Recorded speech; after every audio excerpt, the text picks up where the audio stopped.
Hola alumnos, ¿cómo están? Bueno, en este nuevo video de Thuncable vamos a seguir avanzando un poquito más con algunas cuestiones del manejo de bases de datos a través de Google Sheets. Lo que vamos a ver en este video es cómo hacer un filtrado de resultados dentro de una búsqueda en una base de datos. Por ejemplo, algo muy habitual en una página web o en una aplicación es poder de muchos datos que están ya almacenados en una base de datos, filtrar una búsqueda y mostrar determinados datos que cumplan un criterio. Por ejemplo, en este ejercicio que tengo planteado acá es como si fuera un complejo de cines y tengo un text input para ingresar la cantidad de espectadores mínimos que yo deseo encontrar y de qué sala.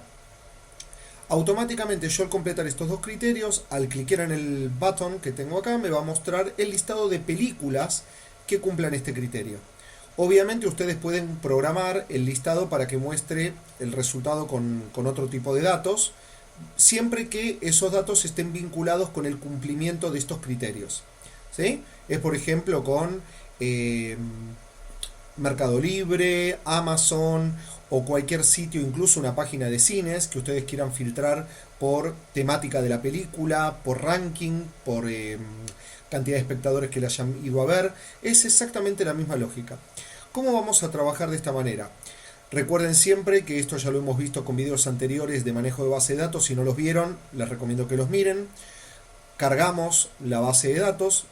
Tenemos previamente definidas en nuestra base de datos los campos. En este caso tengo creado el campo sala, el campo película, el campo espectadores y el campo ranking. Y dentro de cada uno de estos campos tengo distintos registros que en este caso representan las diferentes salas. En este caso tengo algunas salas repetidas porque puede ser que la misma sala se proyecte en películas diferentes. ¿Sí? Bien, siempre recuerden, esto ya lo repetí en videos anteriores sobre este tema, compartir, siempre compartir, ¿sí? La planilla, la base de datos, en este caso el Sheets, ¿sí? Para que cualquier persona con el enlace y en modo editor, para evitar tener algún tipo de inconveniente con el acceso a la base de datos por parte de Thuncable. Bien, volvamos a la parte de programación. Una vez que tenemos definido la interfaz, recuerden que lo que tenemos acá son dos text input, un botón, y acá tenemos un simple list. El simple list lo tienen aquí en la parte inferior, ¿sí? Este elemento en la interfaz les va a permitir mostrar un listado, valga la redundancia, de los ítems que cumplan estos criterios. ¿Cómo los vamos a programar?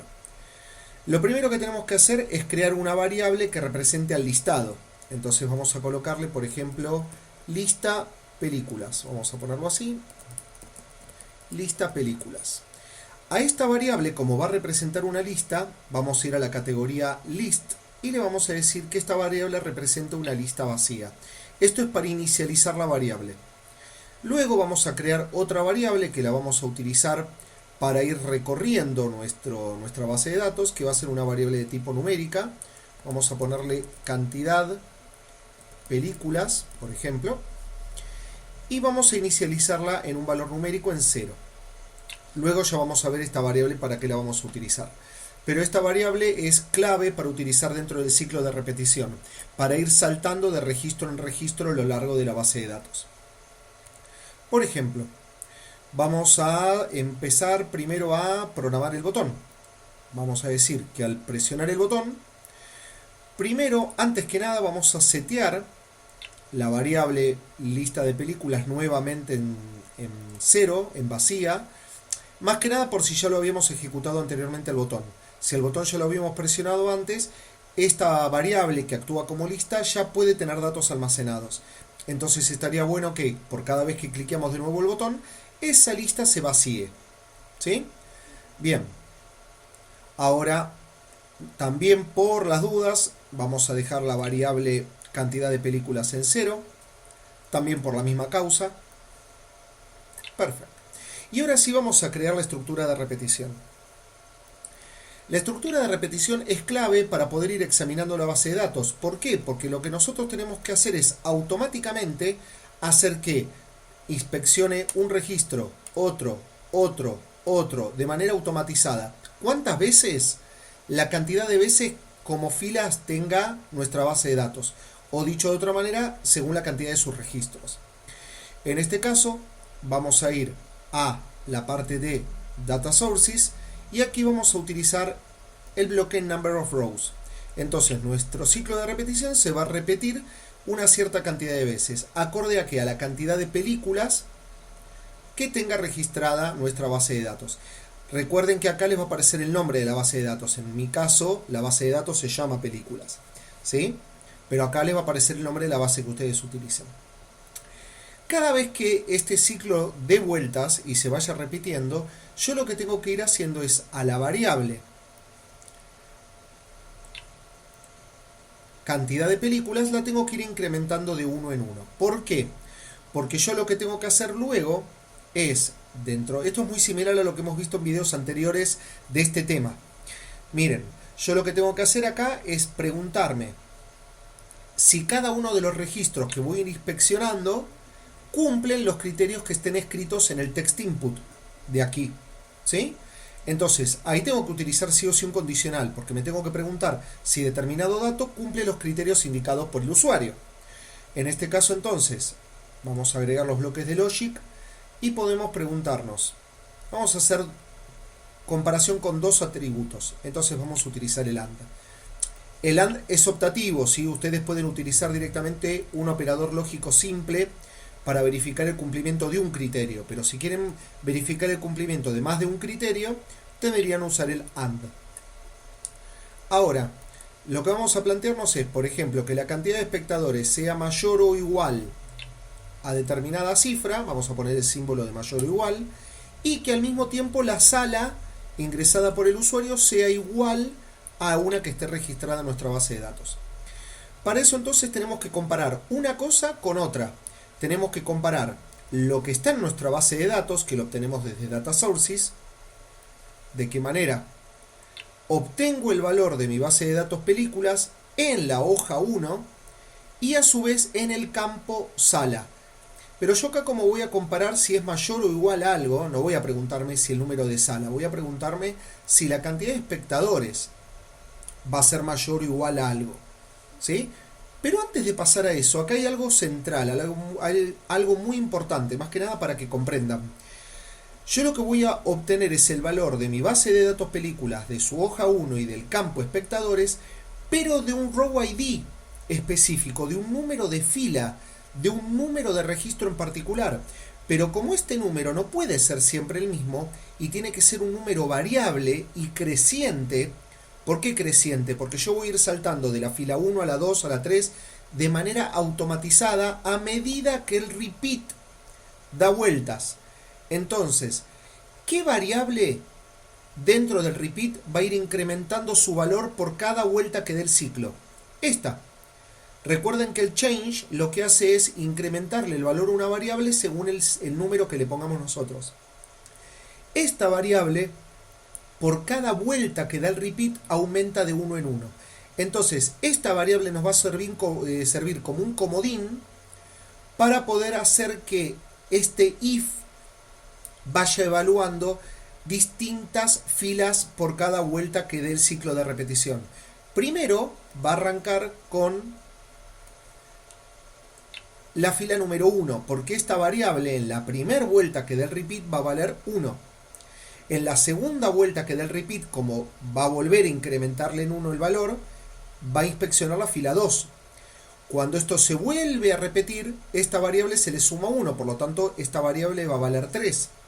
Y cuando venga el if, va a inspeccionar la fila 3, porque esta variable, como decía recién, va a valer 3.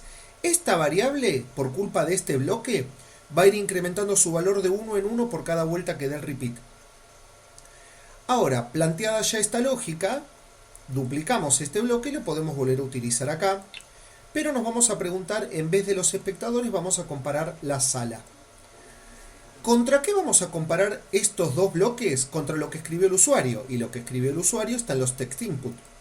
Por lo tanto, en el text input espectadores, voy a preguntarme si es mayor o igual a la cantidad de espectadores que ingresó el usuario. Si el valor que obtengo de mi base de datos, que ya está registrado, es mayor o igual a lo que ingresó el usuario, y a su vez de las películas, fíjense, de la base de datos películas, voy a verificar si la sala que está registrada en mi base de datos es exactamente igual a la ingresada por el usuario. Si se cumplen estas dos condiciones de que yo en mi base de datos encuentro algún registro, alguna fila que cumpla simultáneamente estas dos condiciones, entonces voy a ejecutar el do. Algo va a pasar.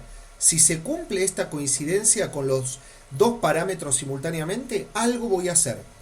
¿Qué es lo que voy a hacer? En este caso, voy a insertar en mi lista, fíjense en este bloque, en la categoría list lo tenemos, que es inList insert at last. Ven que acá lo tengo vacío. ¿En qué lista voy a insertar algo? Acuérdense que la variable lista de películas actúa como lista. Entonces, en la lista llamada lista de películas, voy a insertar al final que el nombre de la película, porque recuerden que yo el nombre de la película que cumpla estos dos criterios quiero que vayan apareciendo en este listado. Entonces, en mi listado voy a insertar al final, miren acá lo que vamos a hacer, duplico el get, voy a obtener el nombre de la película. Entonces, ¿a qué campo voy a acudir? Al campo película, que es donde está el nombre de la película. ¿En qué row ID? En el mismo que veníamos utilizando de antes, porque recuerden, esta variable va aumentando de manera automática su valor por cada vuelta que da el repeat. Entonces nos sirve como un comodín, como decía antes, para automáticamente ir saltando de registro en registro e ir haciendo esto cada vez que se cumpla este match entre lo que está guardado en la base de datos y lo que quiso buscar el usuario. Bien, una vez que hago esto y que voy acumulando en un listado los nombres de las películas que cumplan estas dos condiciones, luego de que termine el repeat de dar vueltas e ir inspeccionando la base de datos, voy a mostrarla. ¿De qué manera? Me voy a ir a simple list y voy a decir por fuera del repeat que en la simple list 1 a los ítems de la lista 1 voy a hacer que sean igual a ¿qué? A la variable, que en este caso es lista de películas, ¿sí? Que es la variable en donde yo voy a ir insertando cada uno de los nombres de las películas que cumplan estos dos criterios que indicamos en el if. ¿Sí? Bien, vamos a testearlo. A ver, vamos a probar, por ejemplo, alguna película de la sala 2 que tenga por lo menos 1000 espectadores. La película C y la película D cumplen esta condición. Entonces, si yo acá coloco, por ejemplo, cantidad de espectadores mínima 1000 y pongo de la sala, habíamos dicho de la sala 2, ¿no? Muy bien, sala 2, hago clic en el botón, esperamos unos segundos y nos tienen que aparecer automáticamente la sala C y D. Bien, ahí la podrán ver, ¿sí? Ahora, fíjense que si yo coloco como cantidad mínima de espectadores 2000 de la sala 2 que tiene por lo menos 2000 es solamente la película D de la sala 2. La única película que tiene más de 2000 espectadores es la película D. Por lo tanto, ahora si yo hago una búsqueda nuevamente, C tiene que desaparecer y me tiene que aparecer solamente D, como es el caso ahora. ¿Sí? Bien, entonces, de esta manera bastante simple, ustedes lo que pueden hacer es de una base de datos que ya tenga cargado un montón de datos, poder filtrarlos y mostrarlos de manera personalizada según criterios de búsqueda que quiera el usuario. Lo que sí, les recuerdo, por favor, no se olviden de que cuando ustedes vinculan la base de datos y la agregan, siempre, esto lo hemos visto en videos anteriores, pero se los voy a recordar, siempre cuando agregan una base de datos, recuerden siempre colocar que comienzan en la fila 1 para los encabezados de la columna y siempre en la fila 2 para los datos. Siempre recuerden mantener este criterio. Si esto ustedes lo modifican, no va a funcionar bien el manejo con los datos que estén guardados en nuestra base. Perfecto, bueno, espero que les haya sido claro este video y estamos en los próximos avanzando con algunas cositas más de bases de datos en Thunkable.